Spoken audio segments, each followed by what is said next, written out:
Básicamente el globo ocular recibe los fotones lumínicos y convierte esta señal eléctrica en impulsos nerviosos que se interpretan en la corteza temporal y nos permiten ver.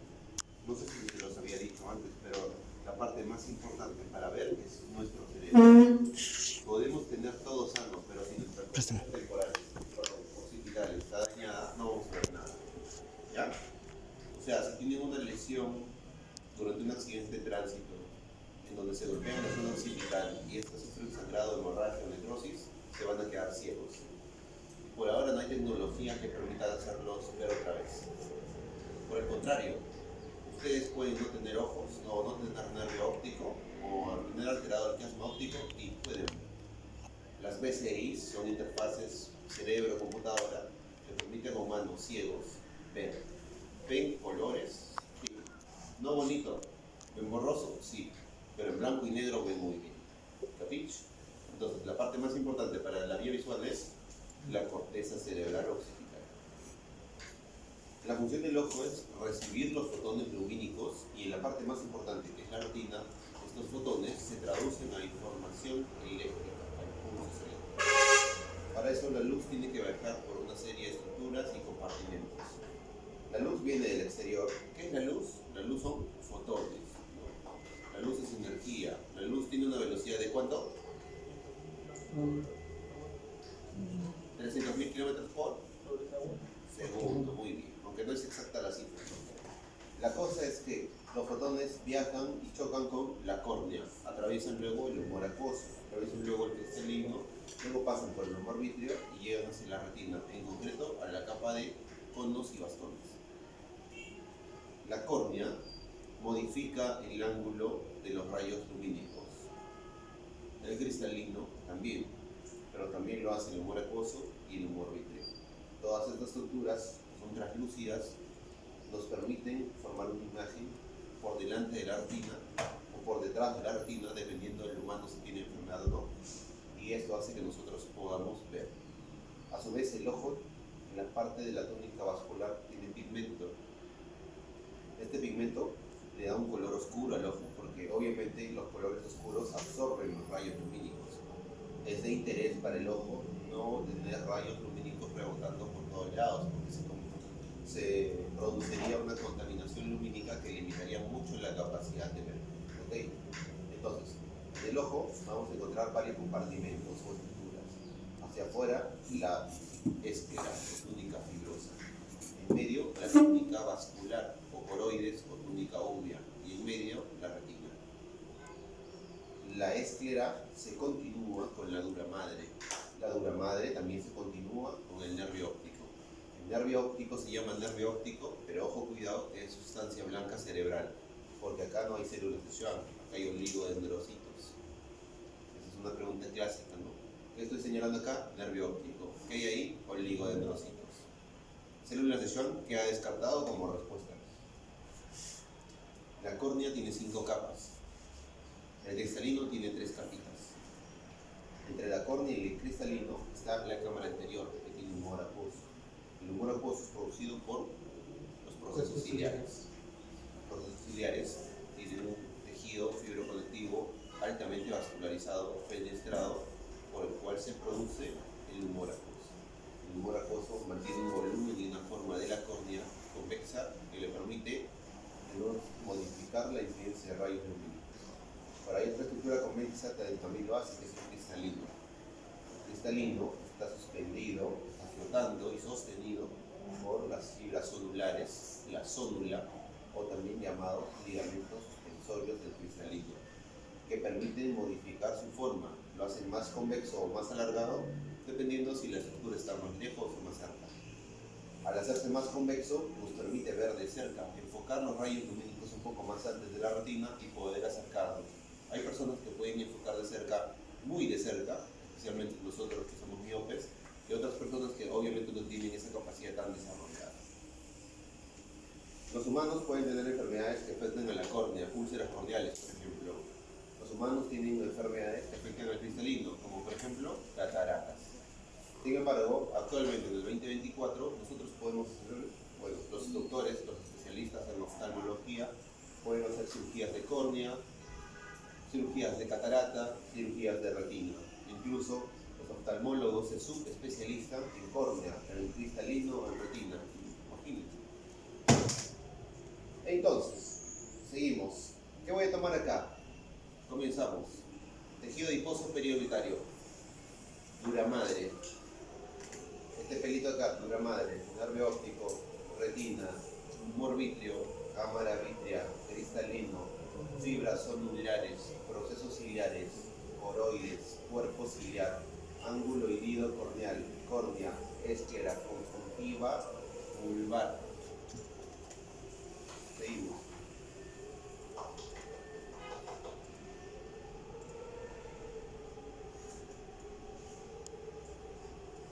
Aquí, este espacio en blanco, artefacto. Espacio en blanco, artefacto. Esta mancha rosada, nervio. Esta línea, dura madre. Esta mancha blanca, tejido adiposo. Esta mancha transparente, cámara vítrea o humor vítreo. Este espacio de acá, pupila. Esto de acá, cristalino. Aquí, proceso ciliar. Aquí, iris, córnea, conjuntiva vulvar. Músculo. Seguimos. Acá, otro ejemplo.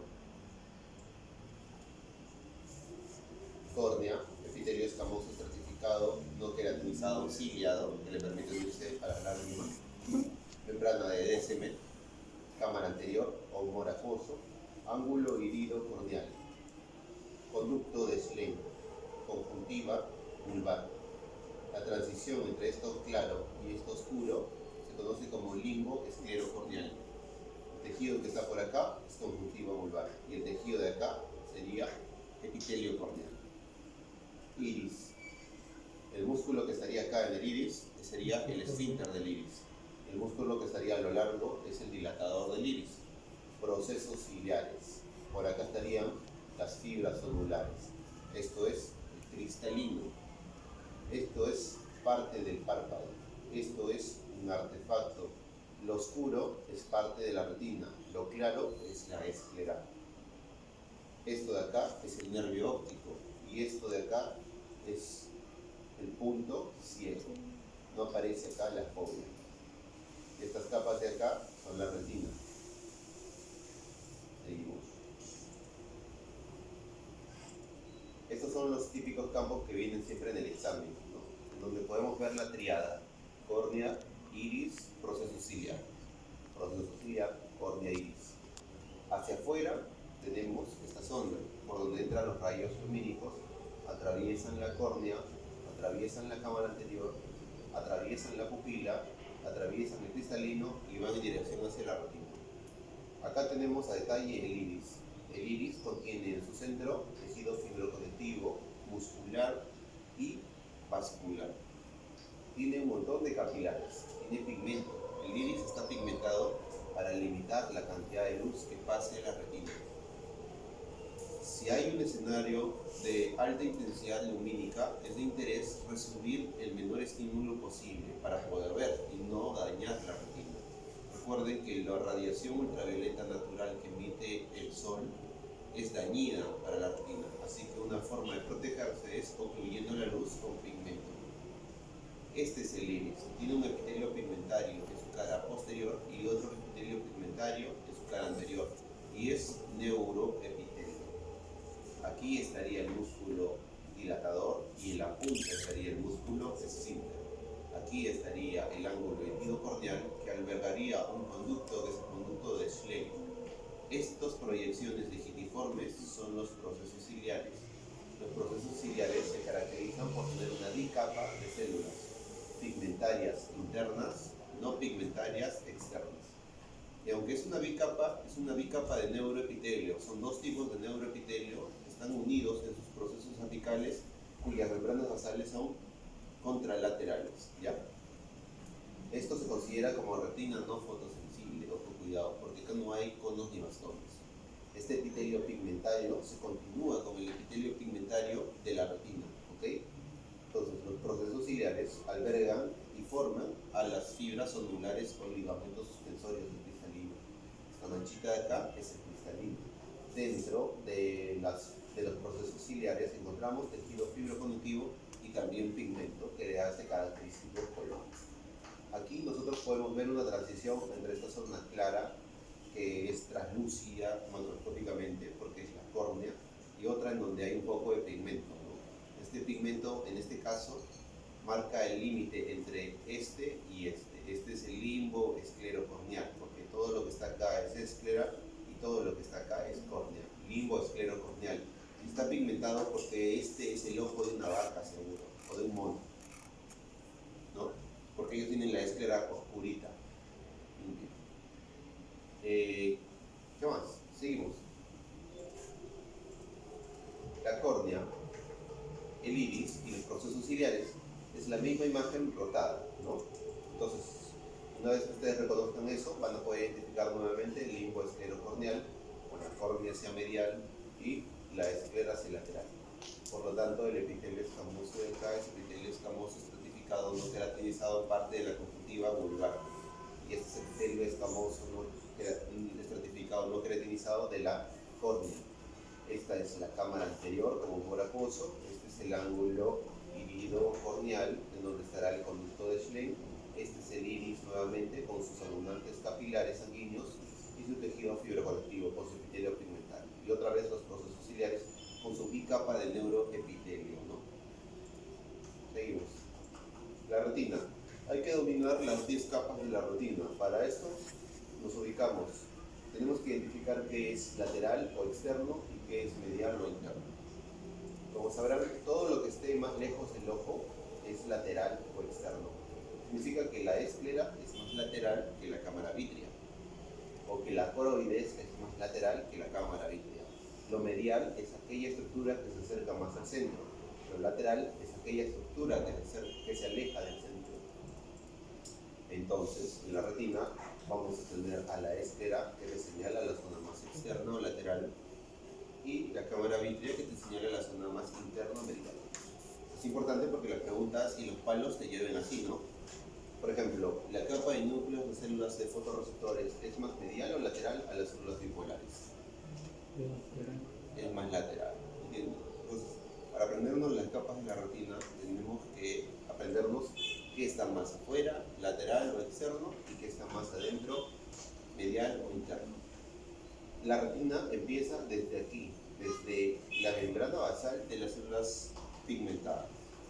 La capa de acá, que es la coroide, y la esclera no forman parte de la retina. Tienen orígenes embriológicos diferentes. La esclera es una capa, es la fibrosa. La coroides es otra capa, la vascular.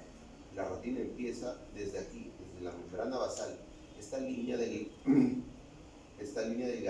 roja o sinófila que ven acá, es la membrana basal de estas células. Este es el núcleo de esta célula pigmentaria. Células pigmentarias de la retina.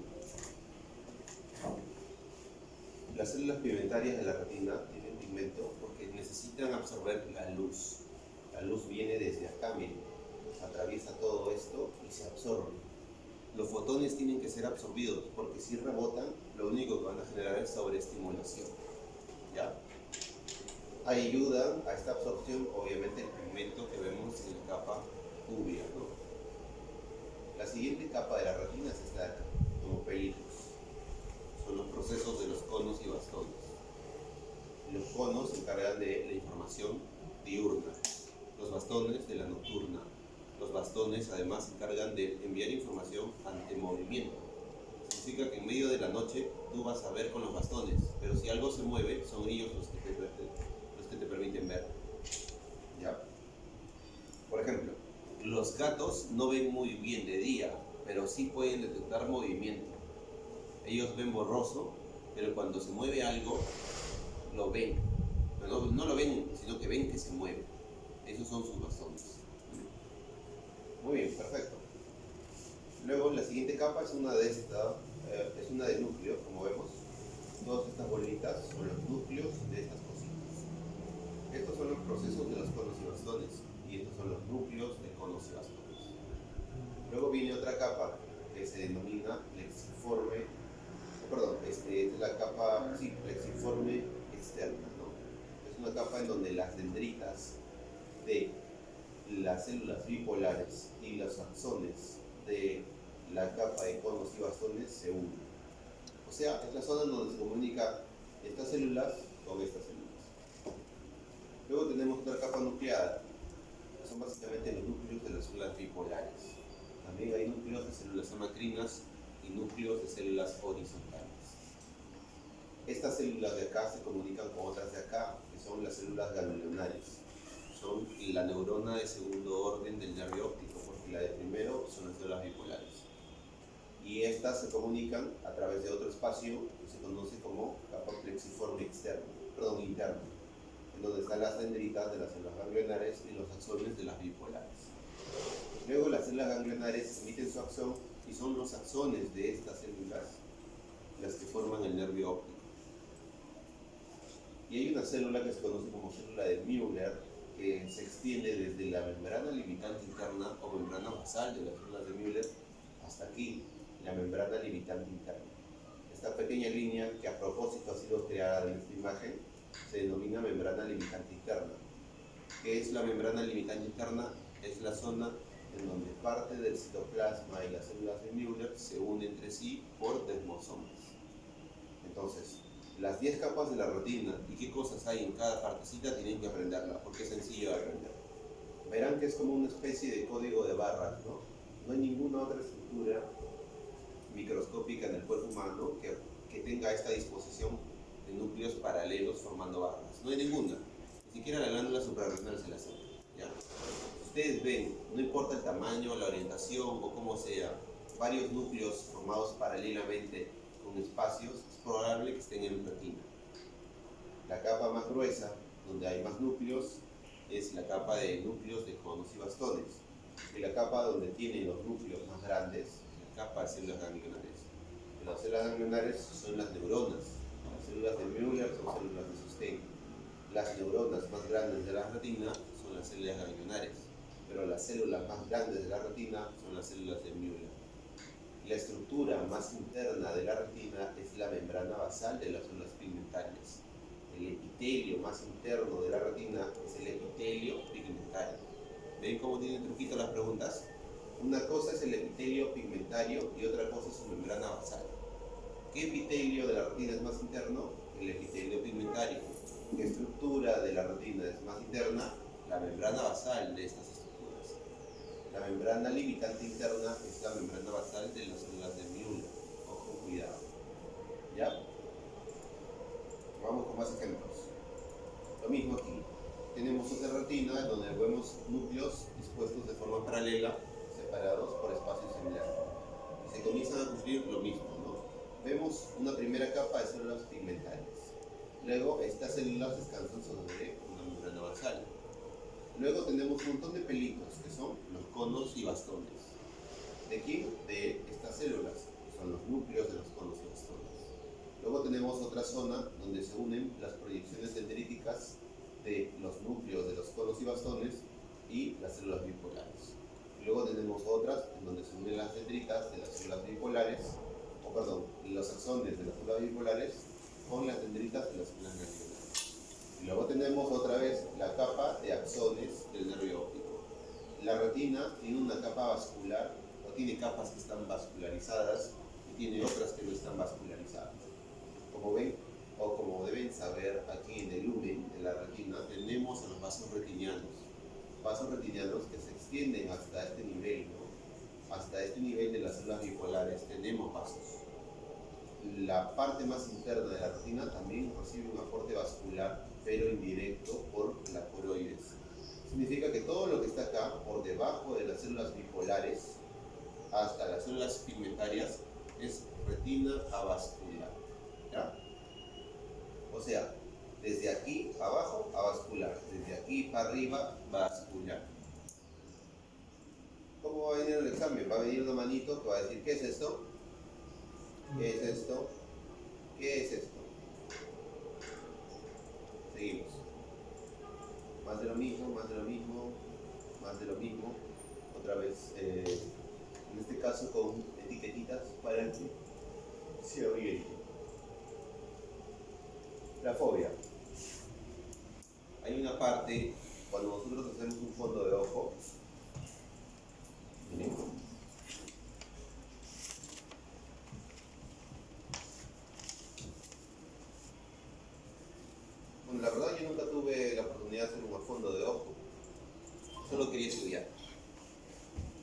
aquí. Cuando nosotros hacemos un fondo de ojo vemos esto, ¿no? Una estructura redonda que es la retina, en donde hay una zona más clara que vendría a ser punto ciego por el que emanan los vasos retinianos. Estos vasos retinianos están aquí, en el lúmen, y aportan ramitas que en este caso nutren a la retina vascularizada, ¿no? Pero además de este punto ciego por el que emana la arteria retiniana, hay otra mancha. Esta mancha que está ahí se denomina mácula. Y la mácula alberga en su centro, ¿qué cosa? A la fovea, ¿no? ¿Ve? Punto ciego, mácula. Más de lo mismo, ¿no? Punto ciego, mácula, punto ciego, mácula, punto ciego, mácula, punto ciego, arteria retiniana. Muy bien. ¿Y qué es la mácula? La mácula es el punto de mayor agudeza visual, ¿no? En la mácula ocurre un fenómeno en donde hay un desplazamiento lateral hacia lateral de los núcleos de los fotorreceptores y de los núcleos de las células tripolares y de las células ganglionares, dejando en esta zona solo conos, además de una retina muy delgada. Al tener estas dos estructuras, conos y una retina delgada, lo que tenemos es una zona en donde la información viaja de forma más pura y por lo tanto es el punto de mayor agudeza visual. Se ve como una zona de erosión o de depresión de la retina o un ensanchamiento de la capa de núcleos de conos. Otra vez la retina, que pesada, la córnea. La córnea tiene 5 capas. El epitelio escamoso certificado no queratinizado ciliado. Los cilios se ven solo con microscopía electrónica. Luego está la membrana basal de este epitelio, que no se considera una capa. Pero luego está la membrana de Bowman, que es esta cinta vascular, que cumple un mecanismo de defensa, ¿no? Evita la propagación hacia el interior de bacterias, virus y hongos. Luego tenemos a la capa más gorda y gruesa de la esclera, de la córnea, es el estroma corneal, y luego tenemos a la membrana de Descemet, ¿no? Capa vascular. Entonces los nutrientes se difunden pasivamente desde el humor acuoso a través de la córnea, ¿no? Y también recuerden que la parte de la retina que se encarga del campo visual lateral es la retina medial, y la retina lateral se encarga del campo visual medial. O sea, esta parte de la retina ve hacia afuera y esta parte de nuestra retina ve hacia adentro, hacia nuestra nariz. Al final, las fibras de la zona medial se entrecruzan en el quiasma óptico. Las de la retina lateral se mantienen en la periferia y siguen su trayecto, pero las de la retina medial se entrecruzan. Eso quiere decir que en este quiasma óptico se cruzan al revés las zonas temporales. Y eso hace que cuando un humano tenga un proceso neoplásico a nivel de la silla turca, la compresión del quiasma genere compresión de las fibras que transportan información de la retina medial. Y al comprimirse se bloquean y por lo tanto el paciente no ve la zona periférica de su campo visual, generando hemianopsias bitemporales. Pregunta clásica, ¿no? Hemianopsia bitemporal, quiasma óptico, causa más común, neoplasia hipoficiaria, un adenoma hipoficiario.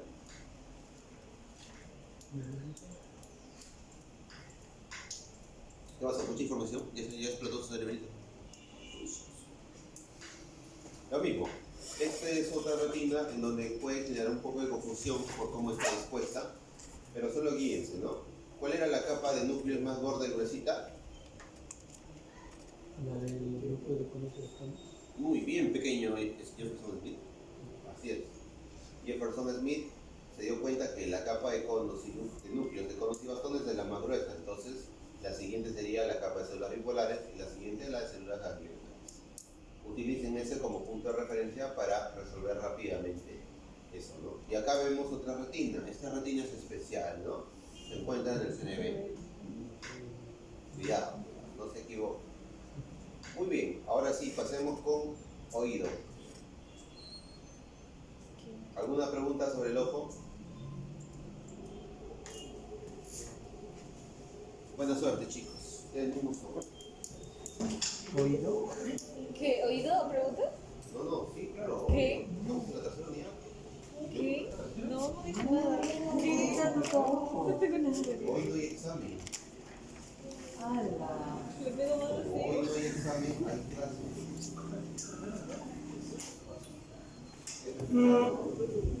Sí, me lo sacas.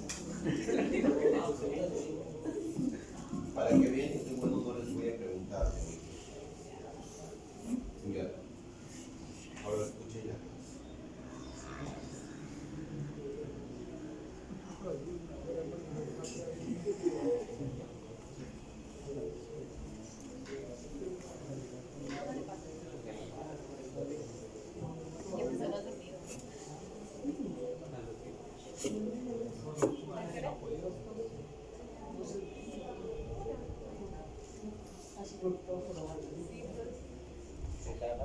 Ya me sonó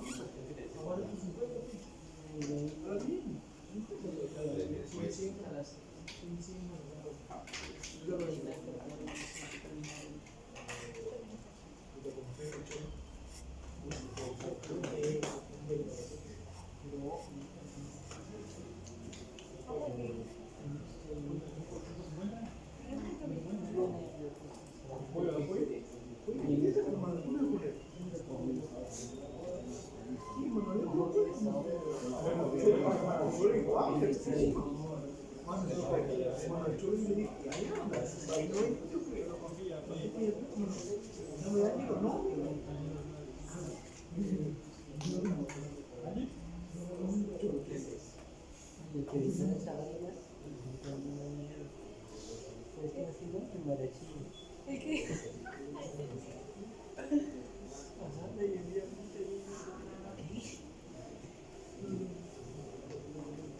Pero la mitad de demasiado bien, no sé. Sí, no sé mucho.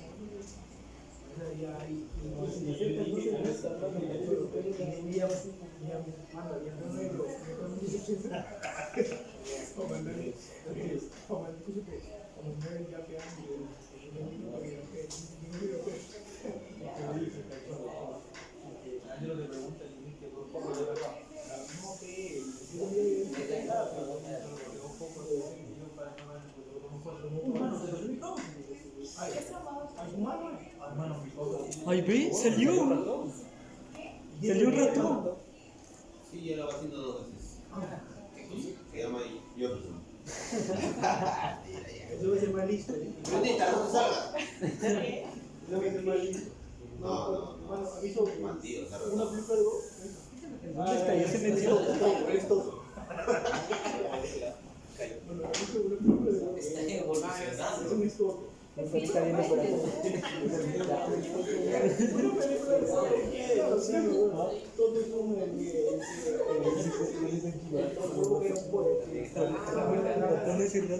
y todo se escapa. Sí. Bueno, ¿Quiere volver a entrar? pequeño. Está evolucionando. Espero que venga un aire. Me veo súper. Bótelo para afuera. Qué bueno. Y con el pelo, 1800, 1900. No, pero está en sí que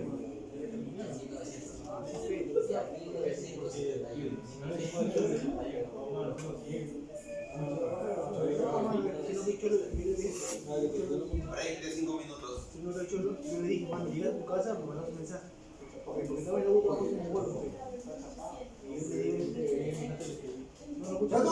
Y yo le digo, yo llegué a tu casa, no te haces nada, ya no le contestas, no contestas. Y ahí yo le dije, no, cholo, ¿qué tal? Dime, ¿qué fue? Y yo le mandé un audio, le digo, cholo, esto, y esto, que hablo, a veces me dicen que el hecho ni lo no,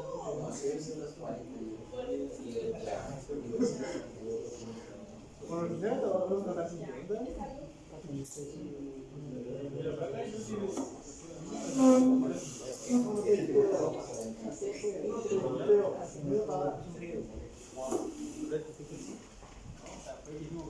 Cuando yo llegué, lo tengo para hacer un inicio. Y entonces yo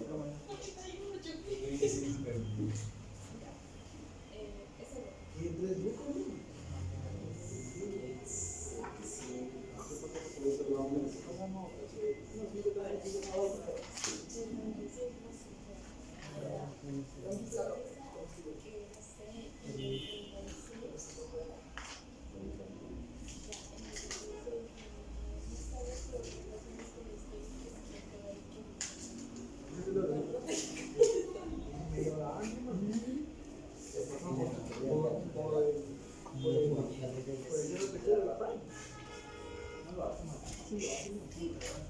Amaro, ¿tú tienes muchacho 24?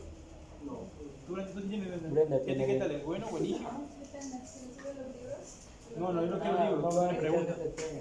Si le suben los libros, lo hace de acuerdo a las preguntas. Las preguntas de acuerdo a los libros. Solo tiene. También tiene, ¿no? Hacer la cuenta, que Brenda. Te damos 2 soles cada uno.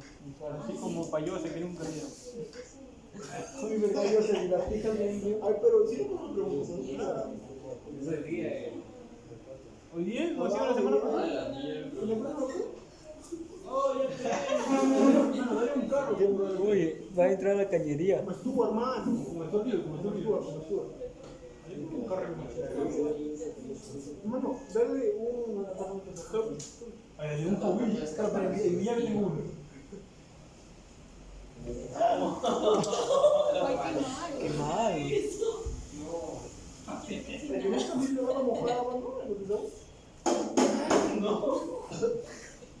No, está vivo, está vivo. Se fue a tomar una ducha. Le diremos que pequeño.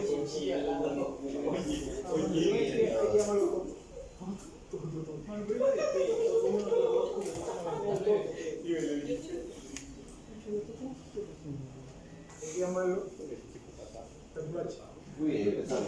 El oído. El oído es un órgano que le ha permitido a los animales comunicarse a través del tiempo. El problema es que tiene un montón de defectos, ¿no? No permite una comunicación rápida, sino lineal.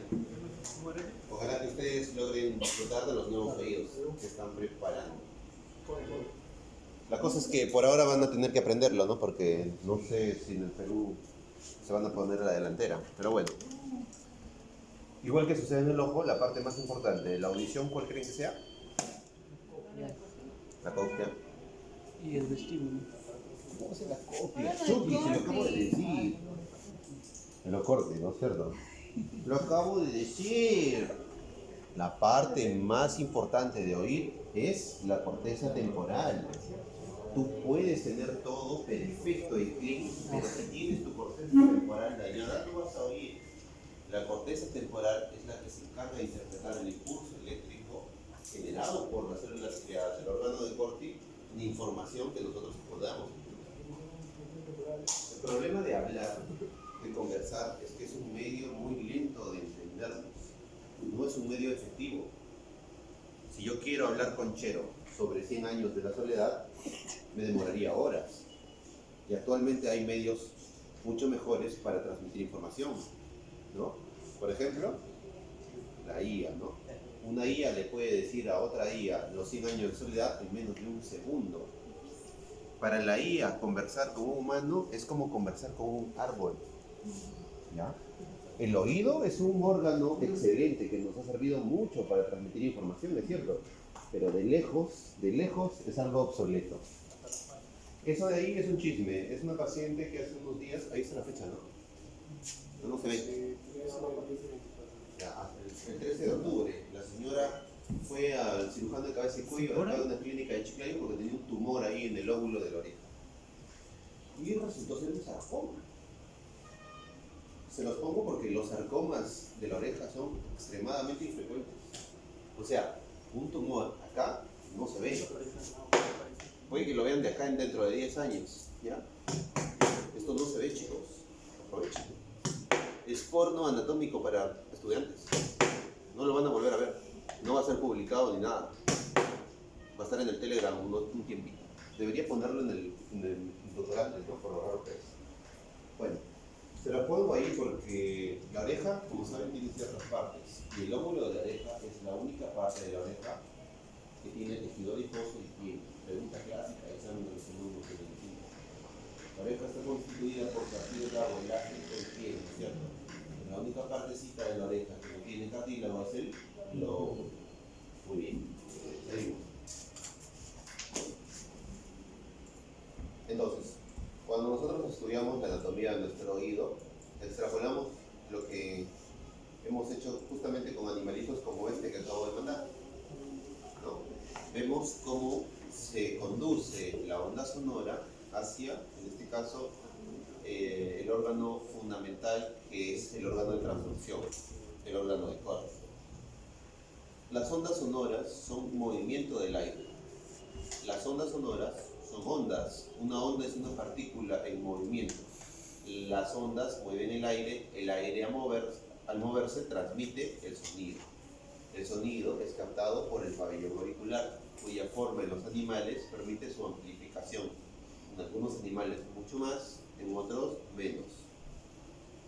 El sonido pasa a través del conducto auditivo externo. Hace vibrar al tímpano. El tímpano está adherido al martillo. El martillo vibra y vibra el yunque. Vibra el yunque y vibra el estribo. Vibra el estribo y vibra la membrana oval. Luego vibra la perilinfa de la rampa vestibular, que luego termina en el hemicotrema y se continúa con la perilinfa de la rampa timpánica, que al vibrar genera la vibración de la membrana basilar, que genera a través de la vibración del endolinfa de la rampa media, la vibración de la membrana tectoria y la estimulación de los estereocilios. Finalmente el sonido sale por la ventana redonda. Mucha información para un pequeño tiempo, pero vamos por partes. ¿Qué es lo que clásicamente preguntan? Aquí, el oído tiene, o mejor dicho, el pabellón auricular está conformado por epitelio escamoso certificado queratinizado con pelos. Luego tenemos grasa y también tenemos cartílago. Tipo de cartílago, elástico. Además, el oído tiene una porción que está cubierta por el hueso temporal, ¿no? El hueso temporal encierra el conducto auditivo externo. El conducto auditivo externo también tiene epitelio escamoso certificado queratinizado, pero tiene unas glándulas dérmicas especializadas llamadas como glándulas ceruminosas. Las glándulas ceruminosas producen unos aceititos que se combinan con el epitelio descamado y forman el cerumen, que tiene propiedades antimicrobianas que nos protegen de las infecciones. Luego tenemos al tímpano. El tímpano es una membrana. El tímpano tiene una cara externa que tiene epitelio escamoso certificado queratinizado. Tiene una cara interna que tiene epitelio cúbico, un tipo de epitelio respiratorio. Aquí en el tímpano tenemos entonces el límite del oído externo con el oído medio. Toda esta estructura que está acá se denomina caja timpánica. Tiene 6 caras, tiene 6 límites. Una superior, una inferior, una interna, otra externa, una medial y una lateral.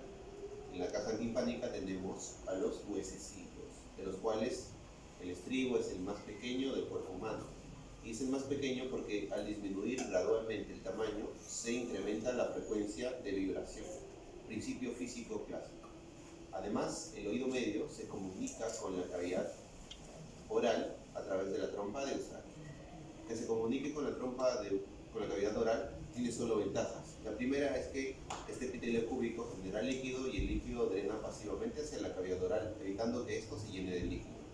Segundo, en situaciones en donde hay un cambio brusco de presión, como por ejemplo al subir una montaña, al estar en un avión a 5.000 pies de altura o a 9.000, que es lo que normalmente vuelan los aviones, al llevar una montaña rusa o al introducirte en la piscina, la presión del exterior se equilibra con la presión de tu cavidad oral y se equilibra por lo tanto con el oído medio.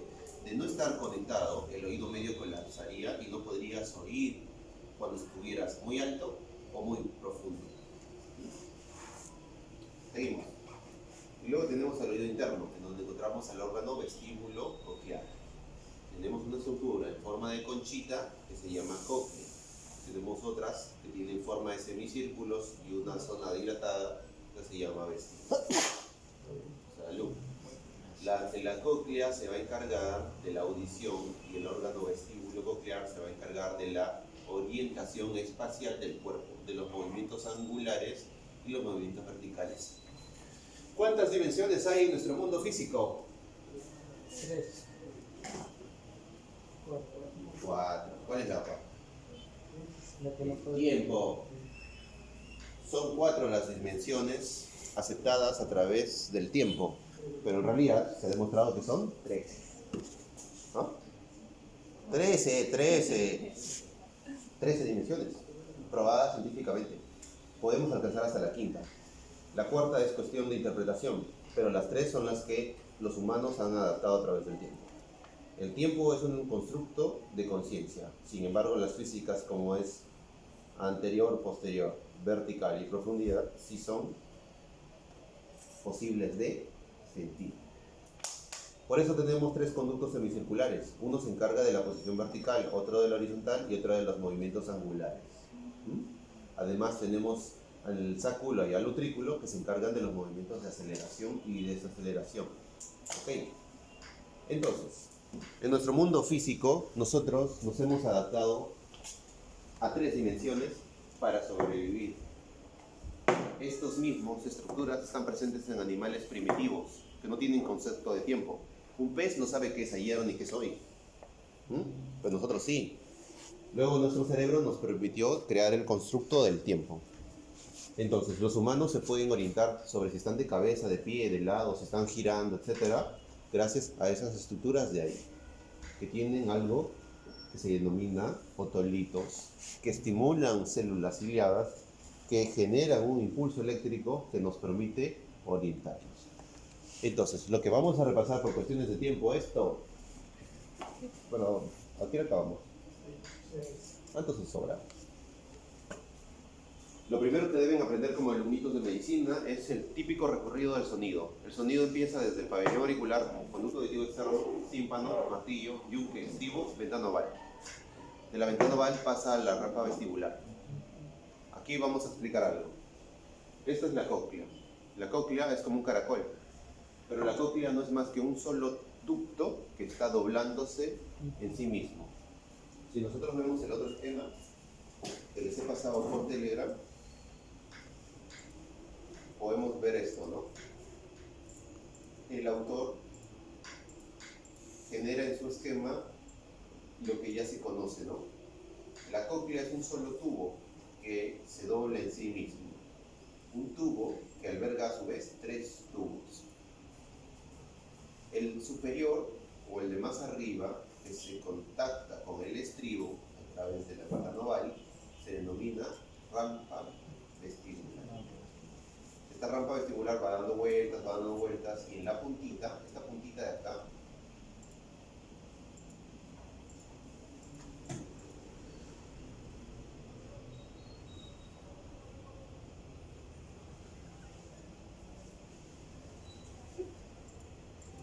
esta puntita que ven aquí, esta de aquí, es esta de acá.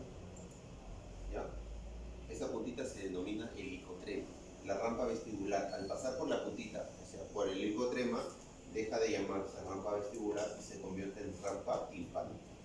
La rampa timpánica termina en la ventana redonda. Las flechas señalan cómo va el sonido. Conducto auditivo externo, tímpano, martillo, yunque, estribo, oval, timpánica, vestibular, helicotrema, timpánica, ventana redonda. Clásica pregunta de examen, ¿no? Es lo que siempre se le ha preguntado a través de las décadas a los alumnos. Me aburre ya. Así apréndanse, ¿no? Es lo mismo, siempre preguntan lo mismo. Facilito de aprender, chicos, regalado. Si les ponen una estructura en medio de la cadena que no es, ya está, pues. Pero eso, ese camino de estructuras, se lo tienen que aprender. Entonces, si es un conducto que tiene 3 conductos, el primero se llama rampa vestibular, el otro se llama rampa timpánica y el del medio se llama rampa media. Medio copiar. O cóclea. ¿Ya? El más importante, entre comillas, es la rampa media, porque alberga el órgano de Corti. Pregunta clásica de banquito. Rampa media tiene el órgano de Corti, verdadero. Y el órgano de Corti es básicamente la estructura sensorial que convierte el movimiento físico de la onda sonora en una señal electroquímica conocida como impulso nervioso. ¿Capich? Muy bien. Aquí, en la rampa vestibular, en el helicotrema y en la rampa timpánica, vamos a encontrar algo que se denomina perilinfo, un líquido rico en sodio y bajo en potasio. Mientras que en la rampa media vamos a encontrar endolinfo, un rico alto en potasio y bajo en sodio. Apréndanse eso. Lo del medio tiene un potasio. Sí. ¿Ya? Entonces, la rampa media es rica en potasio y las rampas de arriba y de abajo es rica en sodio. Muy bien. Cuando el sonido viaja, cuando la onda sonora genera el movimiento del estribo y de la ventana oval, se transmite el líquido de la perilinfa. Como es un líquido, transmite el sonido. El sonido se puede transmitir en varios tipos de interfaz. Mientras la interfaz tenga átomos más cercanos entre sí, no se va a transmitir tan efectivamente. Si la interfaz no tiene átomos como el vacío, simplemente no se transmite. Es decir, en el espacio exterior hay sonido, no, porque no hay nada que se mueva. Al haber líquido, el sonido logra transmitirse y al vibrar el líquido de la perilinfa de la rampa vestibular y de la rampa timpánica, hace vibrar lo que se conoce como membrana basilar. Esta es la membrana basilar. La membrana basilar separa la rampa media de la rampa timpánica. Y la membrana de Reissner separa la rampa media de la rampa vestibular. Clásicas preguntas de banquito. Membrana de Reissner, media de vestibular. Membrana basilar, timpánica de media. Muy bien, sigamos. Sigamos aprendiendo y gozando. Como les había dicho, es un solo tubo que está dividido en 3 subtubos. A su vez, este tubo, que es el laberinto membranoso, está encerrado en otro, que es el laberinto óseo. Entonces, en la cóclea vamos a tener un laberinto óseo, que es un tubo óseo, y un laberinto membranoso, que es un tubo blando. Esto es laberinto óseo y esto es laberinto membranoso. Acá tenemos entonces al tubo que tiene sus 3 tubitos y de los cuales el del medio, que tiene una forma piramidal, alberga en su centro al órgano de Corti. Este órgano de Corti finalmente se comunicará con los axones de las células ganglionares, las dendritas de las células ganglionares, que van a terminar en los núcleos de las células ganglionares y formar el nervio coclear, que se une más adelante al vestibular y forman el nervio vestibulo-coclear. Pero vamos por partes y cucharadas. Primero, enfoquémonos en nuestro amigo el órgano de Corti. En el órgano de Corti, otra vez de las décadas, miren, cuando sus papás se estaban conociendo y saliendo por primera vez, invitándose a su primer cafecito, ya habían dibujado el imagen. Ya. Esto es el esquema clásico del órgano de Corti. Siempre van a preguntarles, ¿dónde es afuera y cuál es adentro? Para saber cuándo es adentro, fíjense en este huesito de acá. Es el proceso medial del laberinto óseo, que alberga en su seno las ganglionares del nervio coclear. El laberinto óseo tiene, en este caso, una disposición medial. Significa que si nosotros trazamos una línea media por el túnel de Corti, todo esto es medial y todo esto de acá es lateral. ¿Ya? Esta estructura, en forma de triángulo, se denomina túnel de Corti y está delimitado por una célula del pilar interno que está para acá y otra célula del pilar externo porque está para acá.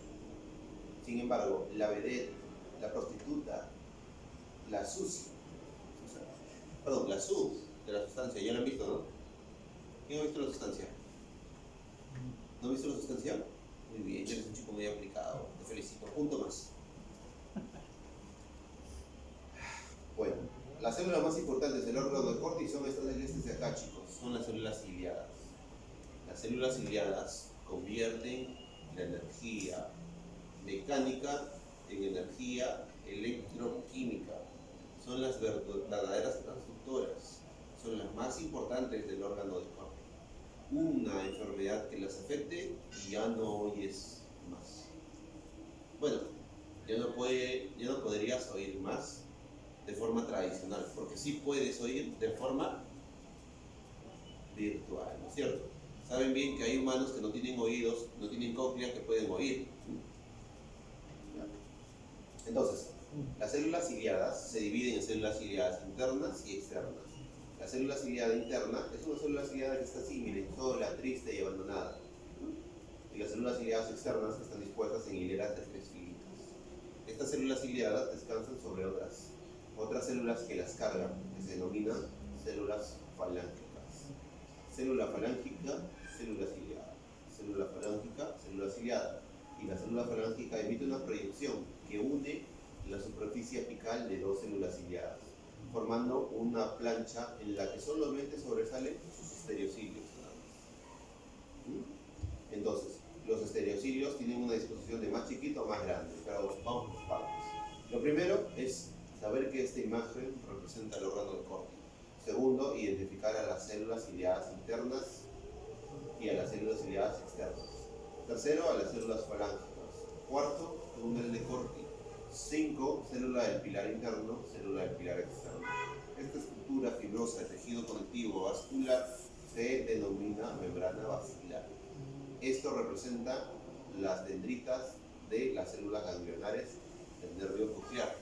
Esto forma parte del laberinto óseo medial. Las células que están por fuera del túnel de Corti y de las células ciliadas, o sea, estas de aquí, son células de sostén, de las cuales aquí externo vamos a tener a las células de Hensen, a las células de Claudio y a las células basales. Ya vamos a ver más detalle. Acá también tenemos otro tipo de células que son las que forman la membrana tectoria. La membrana tectoria es una proyección de tejido conjuntivo que está unido a los estereocilios. Cuando el líquido de aquí, de la rampa timpánica, es estimulado por la onda sonora, hace que las ondas se transmiten a la membrana basilar y esta, al vibrar, genera un terremoto que hace que la membrana tectoria se comience a mover y se estimulen los estereocilios. El estereocilio, al estimularse, hace que unos canales especiales que se abren solo con el movimiento, permitan el paso del potasio de la endolinfa hacia el interior de esto y se despolaricen, y al despolarizarse comienza el impulso nervioso. Ese es el mecanismo, esa es la fisiología básica y estructural. Movimiento, vibración, estímulo de canales de movimiento, ingreso de potasio, despolarización, impulso eléctrico y listo. ¿Capiche? Eso lo tienen que dominar porque es sencillito de aprender. Muy bien. Vamos a buscar otra imagen.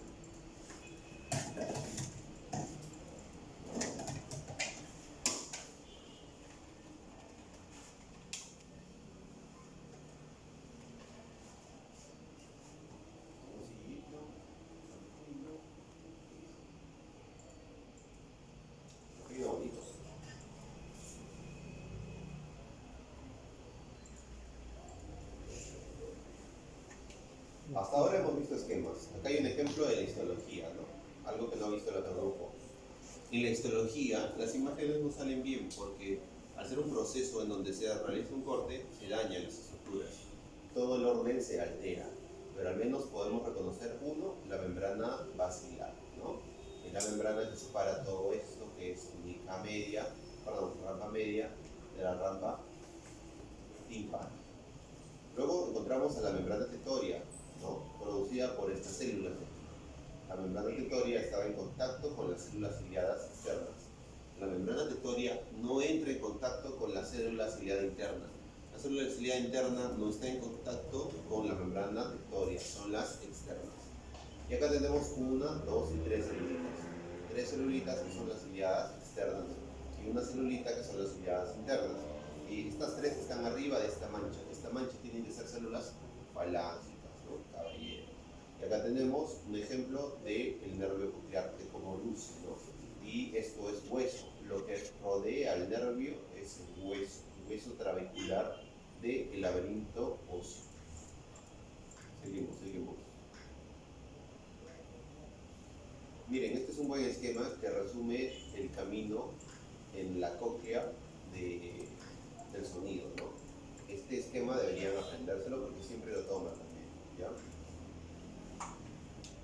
Entonces, repasando, el sonido viene por la ventana estribo, antes ha pasado por todo lo que ya se ha descrito: estribo, rampa vestibular, helicotrema, rampa timpánica, vibra la basilar, se estimula la rampa media, se estimula la membrana basilar, se estimula los estereocilios, se estimulan los canales de potasio, se produce el grado de potasio al interior de la celosiliada, despolarización.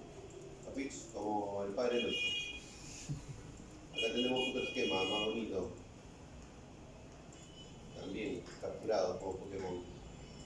Va para el examen. Me gusta, es más detalle. Miren, aquí tenemos otra vez un corte de, en este caso, la rampa media, donde nos vamos a orientar sobre cuál es afuera y cuál es adentro. Ya les dije, cuando una célula ciliada está solita, esto es interno. Cuando hay tres, esto es externo. Cuando hay hueso alrededor del nervio, esto es interno. Cuando hay hueso más grande acá, esto es externo. Aquí en el hueso externo encontramos una zona vascularizada que se conoce como estría vascular. Esta es la membrana de Reisner y esta es la membrana basilar. Son los límites de la rampa media. Acá hay perilinfa, acá hay perilinfa y acá hay endolinfa. ¿Quién produce la endolinfa de esto? Esta cosita de acá. La estría vascular tiene capilares fenestrados que producen endolinfa. ¿Capich?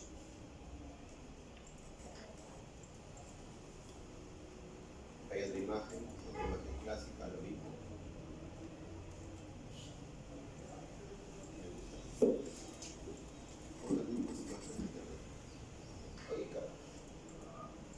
¿Se imaginan ver las mismas imágenes a través de los años? No. Lo mismo, chicos, pero desde el punto de vista de un corte histológico, ¿no? Vemos aquí el órgano de Corti con el túnel de Corti, ¿no? El ganglio espiral con las células ganglionares, ¿no? Las dendritas de las células ganglionares, la estría vascular, ¿no? La estría vascular descansa sobre un ligamento. Primero, este es el laberinto óseo. En la rampa media hay un tejido conectivo vascularizado grande, al que se le ha denominado como ligamento espiral, del cual reposa sobre él la estría vascular. Es una pregunta clásica, ¿examen? ¿La estría vascular reposa sobre el limbo espiral? No. ¿La estría vascular reposa sobre el ganglio espiral? No. La estría vascular reposa sobre el ligamento espiral. Las células que producen la membrana tectoria están sobre algo, o sobre tejido conectivo, que se denomina limbo espiral, ¿ya? Limbo espiral es diferente del ligamento espiral. El limbo espiral es interno, el ligamento espiral es externo. La estría vascular está sobre el ligamento espiral, no sobre el limbo. La célula ciliada interna está más cerca del limbo que del ligamento.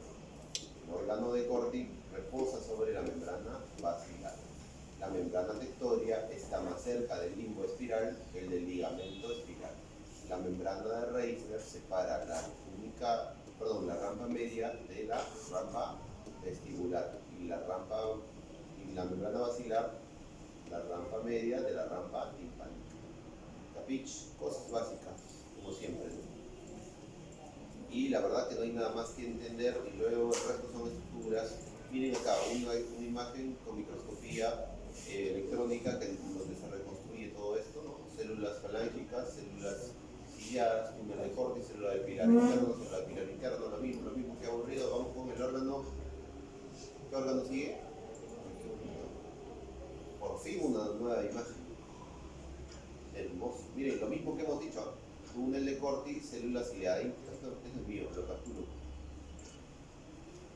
Así que cuando me anime a hacer ya, pues. Eso está muy bonito. Es una reconstrucción tridimensional. Ya sabe de quién lo ha hecho. Permítame, espera un minuto. No es de librería médica.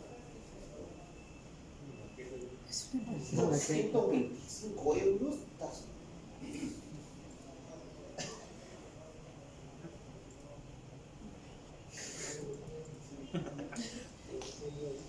Y cargar una pantalla.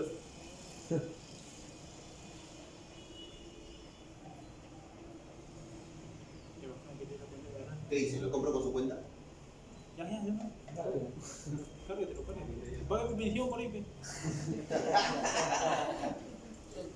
Este mouse.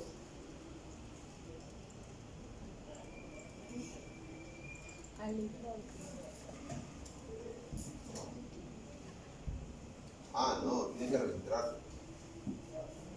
Bueno, después hacemos diabluras, ¿ya? Pero yo soy capaz. Miren, me encantó esta imagen, no la había visto antes. Es una reconstrucción tridimensional de más o menos 20 células de espesor del órgano del cuerpo. Podemos ver claramente acá las 3 hileras de las células ciliadas externas. Las células ciliadas externas están unidas unas con otras por las proyecciones de las células falángicas, ¿ya? Y las células falángicas están debajo. Las células del pilar, el túnel del corte, la célula ciliada interna, las células de sostén alrededor de la célula ciliada interna y las células de sostén, que es donde están acá las de Claudius y las Jensen y las basales, y como esto da vuelta acá sobre, en este caso, el limbo, aquí estaría en la estría, y hermosa membrana tectoria que está en contacto con los estereocilios, ¿no? Y las rampas, las membranas maxilares. Hermosa. Qué hermosa imagen. Pero bueno, vamos con nuestro amigo el órgano vestibular.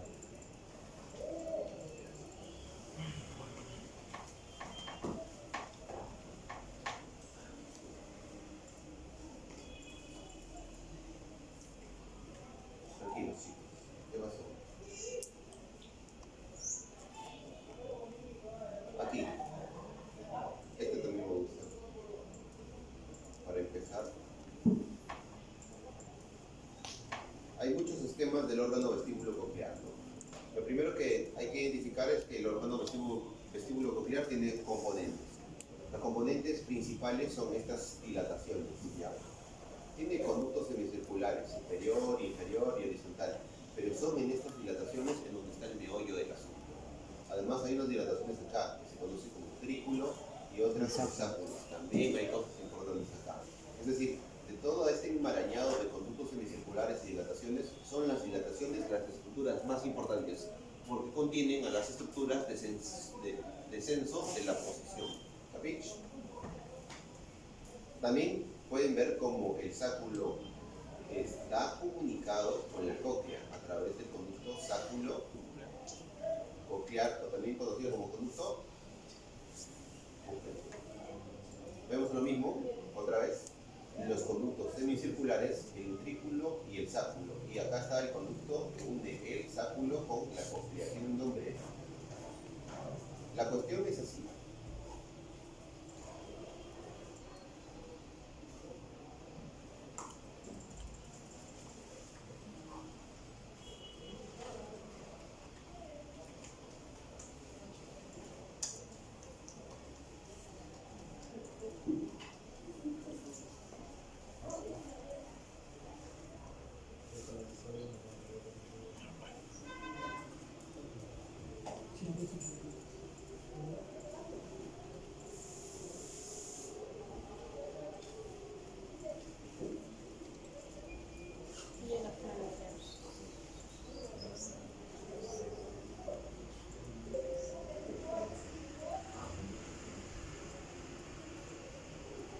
En el interior de los conductos semicirculares y de esas dilataciones hay líquido. Y hay líquido porque necesita haber un medio que se mueva con el movimiento humano, con el movimiento del ser vivo. Nosotros podemos mover nuestra cabeza en varias direcciones, derecha, izquierda, arriba, abajo, y movimientos angulares. Los conductos semicirculares nos permiten sensar este movimiento. Y las zonas de aceleración y desaceleración son cortesía del utrículo y del sáculo. ¿Ya? Hay enfermedades en donde están afectados los otolitos. Eso genera lo que se denomina vértigo paroxístico posicional benigno. Esta es una enfermedad problemática. Puede ocurrir de forma esporádica o puede estar asociada con traumatismo. Por ejemplo, tengo un amigo que es femenil que se llama Junior, que obviamente las olas seguro no han golpeado tanto que tiene vértigo paroxístico posicional benigno. Lastimosamente eso lo hace que se maree, se levanta cuando él se levanta se marea y cuando él gira se marea. Estas personas que tienen esta enfermedad, cuando hacen un movimiento brusco, sus otolitos se van por todos lados y se marean completamente, no pueden hacer nada. Lo bueno es que hay tratamiento para eso, ¿no? Desde terapia donde se hace el reposicionamiento físico de los otolitos hasta otras más. Pero bueno, para que tengan una idea de la importancia del órgano vestibular, ¿no? Si el órgano vestibular no envía información correcta a tu cerebro, no hay una coordinación entre lo que ves y lo que sientes. Por decía de eso, o mejor dicho, ¿qué pasa con eso? Te mareas. Para que nosotros nos orientemos en el espacio y podamos caminar erguidos, participa el cerebro, el cerebelo, los ojos y el órgano vestibular. ¿Ya? Muy bien.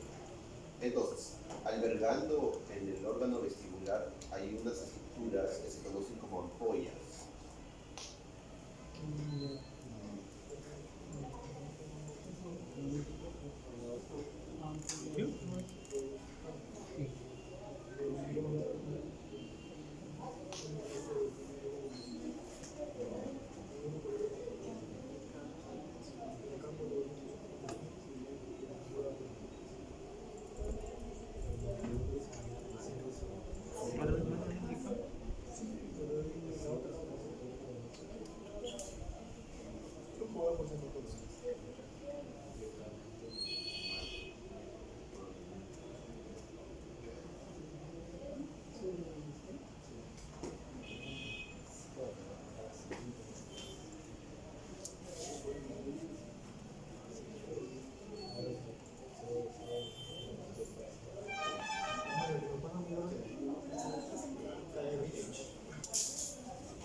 Por aquí hizo atención ya para terminar.